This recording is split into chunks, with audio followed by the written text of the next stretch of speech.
minutes and this is you're gonna be like trying like all day trying to so I would just recommend going on YouTube and checking out some sewing tutorials. But other than that, just just fiddle with it. Just fiddle with the sewing machine. Just check out all the functions. Read the manual, and like the manual's really good for like telling you basic stitches and stuff like that, and like which stitch to use and like what type of edges and stuff like that. So go through the manual. It's helpful. What I found really helpful when I first started sewing was I actually Googled a list of sewing terms. So like different kinds of seams and edges. I Googled that and I went through every one and I Googled all of them and watched the YouTube videos, and that will teach you like really fast, and you will learn all the basic stitches and all the basic seams and how to finish everything. So try that out if you're starting to sew.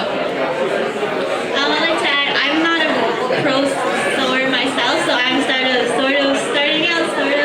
So I just like to say, like, don't be scared of using sewing machine. Don't be afraid to try. Buy some like material and like they said, go on YouTube, look at the different linings and stuff, and just try and practice. It becomes really easy after a while. So just don't be afraid to sew, because I still don't like sewing all that much, because I suck at it. Yeah, I'm the same as her. Like, I'm not the best at sewing. It's not one of my forte. And I would say the seam ripper is probably your best friend if you're a beginner sewer.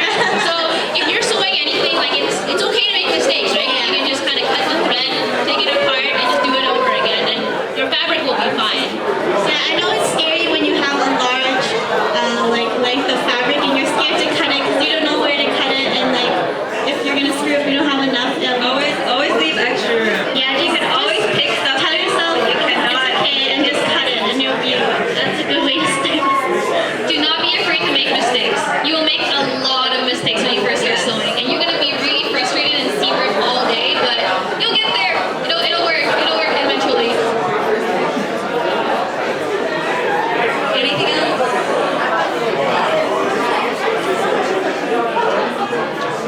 Yes, you in the back. Regarding hairstyling for your wigs,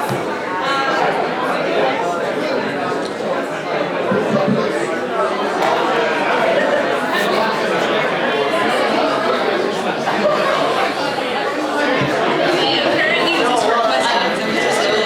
But regarding the wig styling, what do you guys use for media to style it so you get it to keep it the shape and everything? What do you use to style your hair? Like is it just hairspray or anything? Do you use something specific? Okay, so usually what I do to style my wigs is hairspray. The best brand of hairspray to use for wig styling is Got2E. Because that stuff is pretty much just like plastic. I don't know.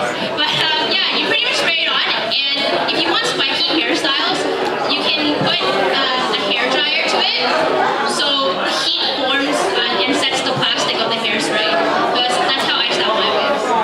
But if you're talking about like making buns and stuff like that, that's you need to use different materials for that. But that's basic hairstyling is with just hairspray and hair dryer for me.